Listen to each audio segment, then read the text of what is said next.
I hope you are doing well. I have some big stories coming out of Washington, D.C., and also out of Chicago, Illinois. I'm going to jump into those as the DNC wraps up. We've learned a lot about Kamala Harris, and wow, she is dangerous. Thank you guys for joining me this morning. I'm going to go through some Tucker Carlson information, as well as a CNN guest says the quiet part out loud, and Democrats absolutely freak out because it's true. And I'm going to be going through all of that. So thank you for giving this video a like and joining me. Please let me know over in the comments where you're joining me from. As the DNC drew to a close on its final night, the chaos has become undeniable. From pro-Palestinian protesters gathering outside to the FBI investigating why food was served to tons of people and it was filled with maggots. Gross, right? To President Obama making inappropriate jokes about Donald Trump's body parts. It has been an absolutely crazy week. Now, in response to the large protest, Representative AOC of New York bashed on her own party's convention due to the absence of Palestinian American speakers. She stated, just as we must honor the humanity of hostages, so too we must center the humanity of the 40,000 Palestinians killed under Israeli bombardment. Now, to deny that story is to participate in the dehumanization of Palestinians. The DNC must change course and affirm our shared humanity. This is according to AOC. Now, there's a reason that they didn't do this. Just look at the squad. Many of the squad, women and men, have been replaced because Jewish Democrat donors decided to drop the squad and back a new person, and basically they were bumped out of office. So AOC, they're probably coming for you next, right? Now, in regards to President Obama's personal attacks, Trump stated, they always say, sir, please stick to policy. Don't get personal. And yet they're getting personal all night long, these people. Do I have to stick to policy? Unfortunately, it appears the days of respectful debate are over. Hopefully, we can find our way back to them eventually. Now, Donald Trump's name was mentioned more than any other name at the convention, more than Michelle Obama, more than Barack Obama, more than Hillary Clinton. And did you see Bill Clinton's speech? That dude is getting old. Like, he is really becoming weak and feeble, and he's younger than Joe Biden. I don't know. Maybe it's just living with Hillary Clinton that's wearing him out. Now, while these moments were bad, the most cringe-worthy moment of the entire night came when Harris's running mate, Tim Walz, took the stage. And it wasn't just because he grabbed his son and yanked his arm on live TV. Tim Walz has done repeatedly in the past by targeting JD Vance. Now, he targeted JD Vance for attending Yale University, remarking, I had 24 kids in my high school class, and none of them went to Yale. In doing so, he not only unintentionally criticized several others who spoke that night, many of whom attended Ivy League schools, including Yale University, but he also displayed a blatant disregard for higher education and achieving the American dream. Now, for those unfamiliar with JD Vance's story, he grew up in poverty and had to fight tooth and nail to achieve his success. He went into the military, and then he was able to get into law school.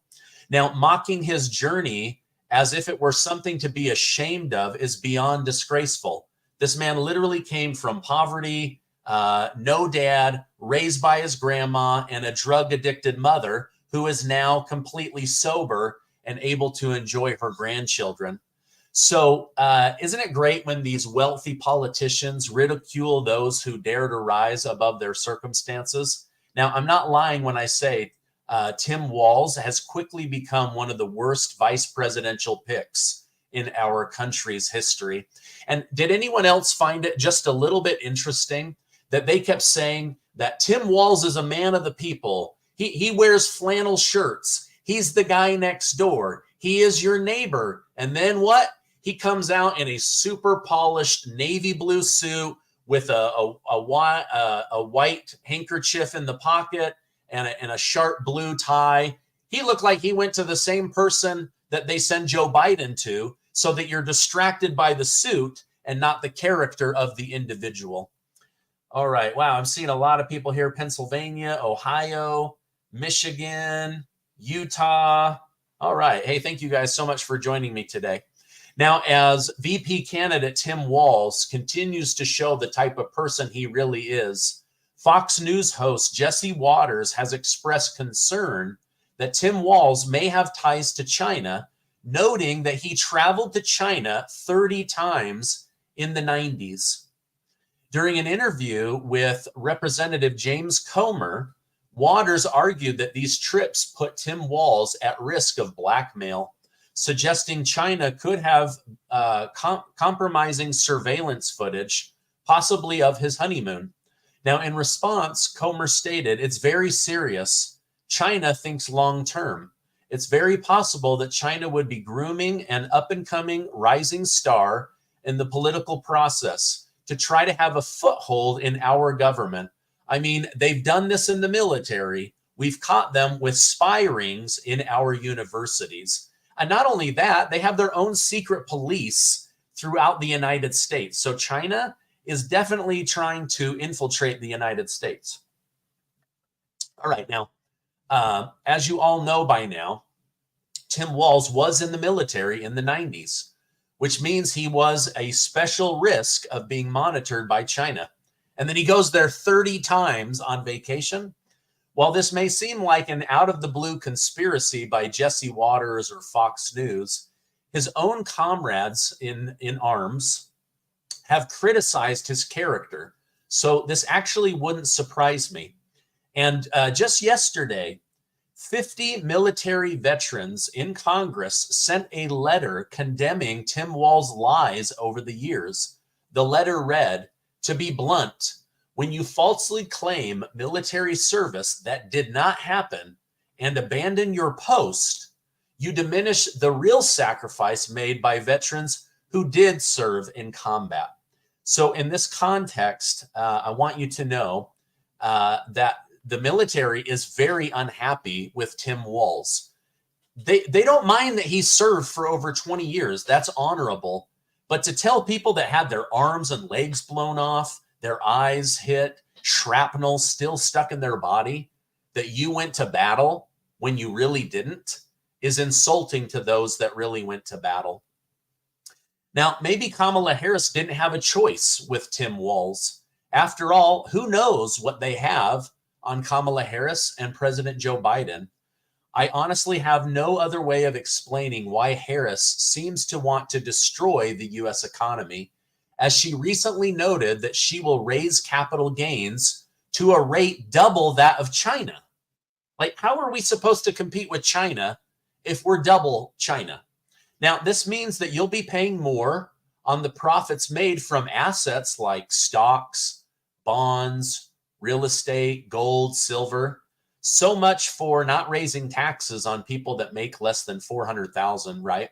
They always use tricky language in order to get people to comply or buy into their good news and their good ideas. But at the end of the day, whatever the government touches seems to turn to crap.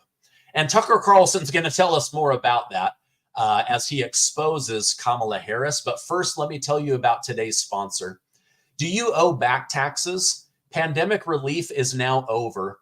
Along with hiring thousands of new IRS agents and field officers, the IRS sent out 5 million pay up or else letters to Americans who have unfiled tax returns or balances owed.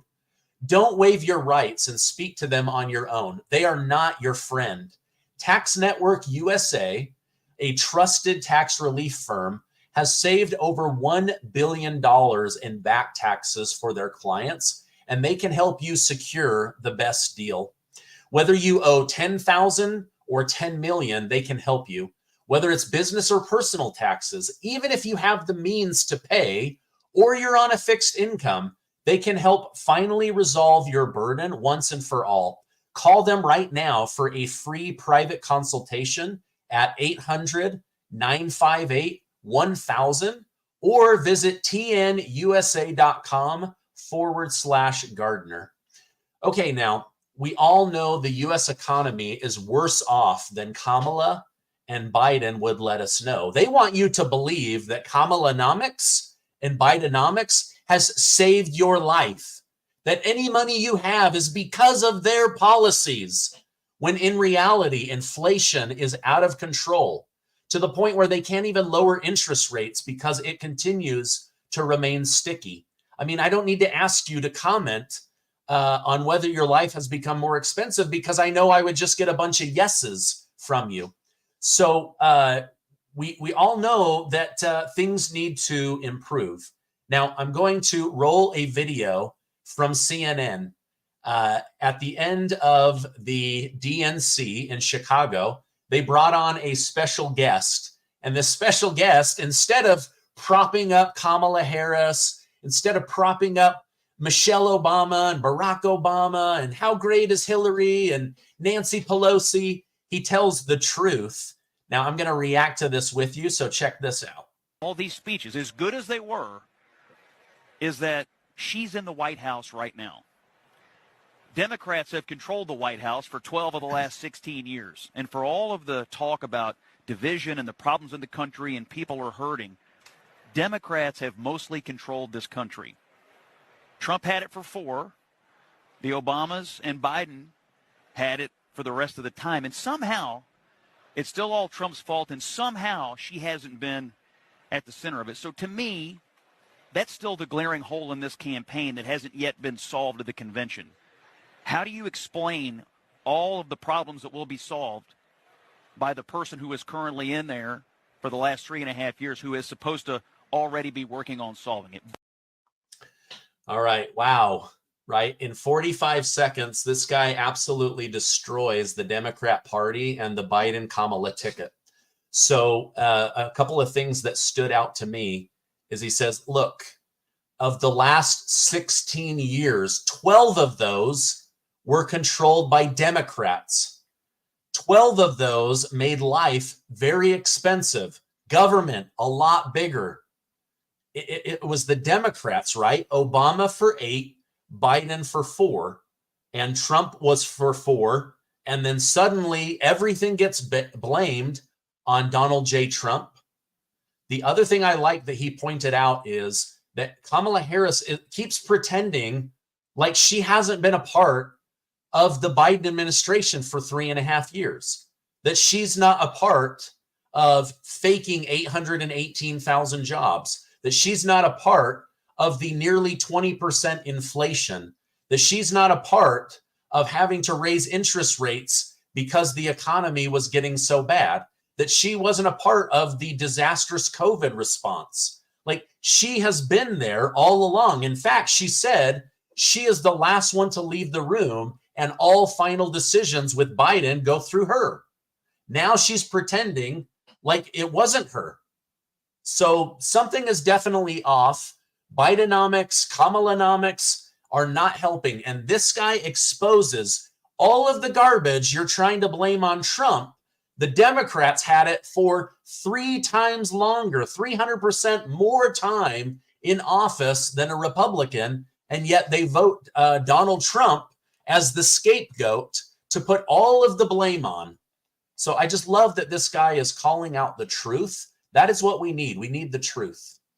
Now, while the Harris team continues to rely on celebrities and social media personalities to bring in votes, President Trump is more focused on creating partnerships with those who ran against him.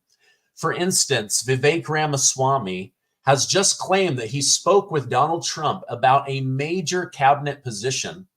And there's also speculation that RFK Jr. will drop out later today and endorse Donald Trump, and then they will work together either in a capacity at the CIA or possibly the Department of Justice. Now, ahead of the possible announcement from RFK Jr., JD Vance outlined why he believes RFK Jr. will side with Trump and Vance. He stated, look, our argument to RFK, and I'll make it right now because, of course, he hasn't dropped out yet, is look, if you want a Democratic Party that protected American workers and stood for strong borders, maybe disagreed with Republicans on things like tax policy, that party doesn't exist anymore. I've seen media companies like Zero Hedge speculate that RFK Jr. may be made head of the CIA. Now, wouldn't that be something? The CIA works to have JFK killed on TV, and then RFK Jr.'s father, Robert F. Kennedy, killed when he was running for president. Now he could possibly be the head of the CIA. I really hope this is what RFK Jr. is doing. My father-in-law is very, very good friends with RFK, and he said he has not said yes or no, but that only he and his wife know. So even the VP, who he didn't deny, said that they were likely going to drop out and endorse Donald Trump. So we will see where that goes at around 1 o'clock later today. All right, now I wanted to roll a clip of Tucker Carlson. I just love his voice, his cadence, the way he delivers things. But the clip that I had has a copyright on the music, and they wouldn't allow me to show it. And so I'm just going to tell you what Tucker Carlson said about Kamala Harris. So Tucker Carlson has exposed Kamala Harris as being owned by BlackRock. He says that Kamala Harris is a BlackRock puppet, and this is why corporate America is going to bend over backwards to install her as president. She created the housing crisis with illegal immigrants competing against Americans for housing. BlackRock bought up all of the homes. BlackRock more than doubled most of the rents. Illegals are then being given housing vouchers so that they can get housing before Americans. Tucker Carlson says this is organized crime. It's called racketeering. He says Kamala Harris, to lower the cost of everyday needs like healthcare, housing, and groceries, Tucker Carlson said, we're going to end America's housing shortage. You just let in over 10 million people illegally, and you put all in housing vouchers and food stamps and gave them free plane tickets and free cell phones, and all of them have to live somewhere. You caused America's housing shortage, from apartments to single-family homes and condos.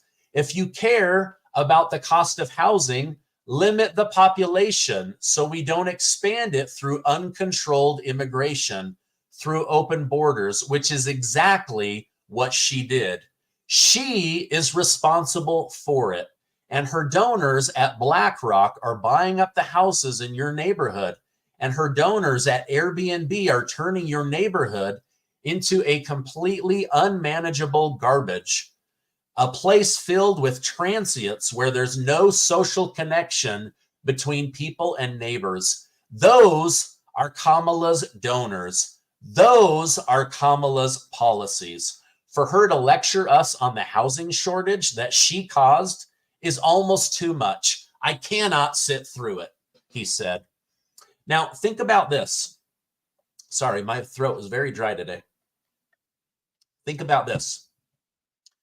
You and I were struggling because of high inflation, right? Everything's become more expensive. Property insurance, auto insurance. I just had to replace a window on my Jeep. It was literally 100% more expensive than the last time that I did it.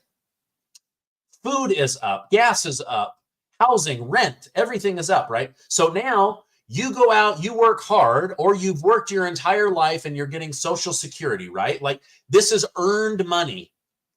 And your earned money has to compete for the same goods against unearned money, government money, free housing, free food. I mean, they've now proven that there are illegal immigrants getting upwards of $13,000 a month in food stamps.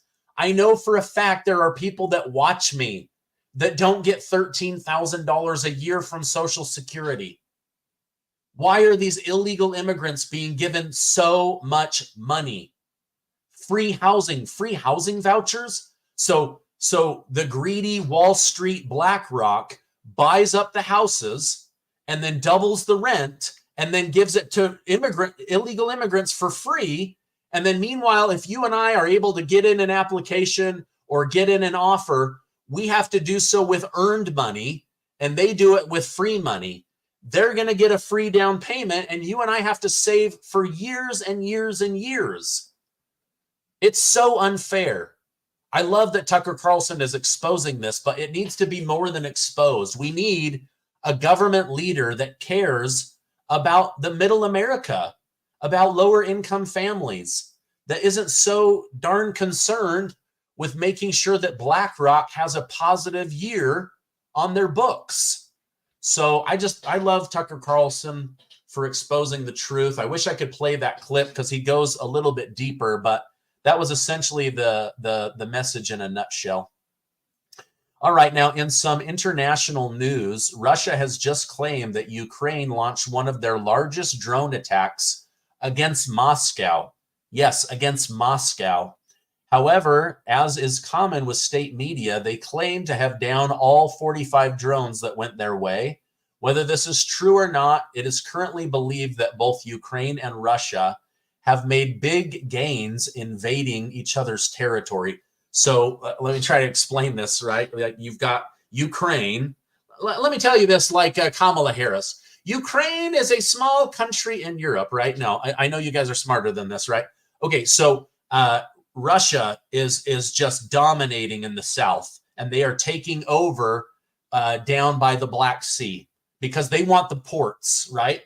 And then up north, Ukraine is making inroads, going after small towns. But Russia is about to move part of their military up in order to hit the northern part as well as Kyiv, the capital. And I promise you, once they start attacking Moscow and St. Petersburg and some of the other metropolitan cities, you're going to see a different Vladimir Putin. I'm not wishing for this. It's just something that I'm predicting. But that's what's happening is Russia is dominating in the south because they want to take over the Black Sea, and Ukraine is making small progress in small northern areas. So that is my update for today. As I know more, I will definitely come on and share more with you. Please give this video a like. Hit that subscribe button. We're on our way to 1.8 million amazing subscribers. I'm getting ready to do an interview with a big guest, and I will release that here in a little bit, and then I'll be back on for another news update. But I love you guys. Stay amazing, and I will see you on the next video.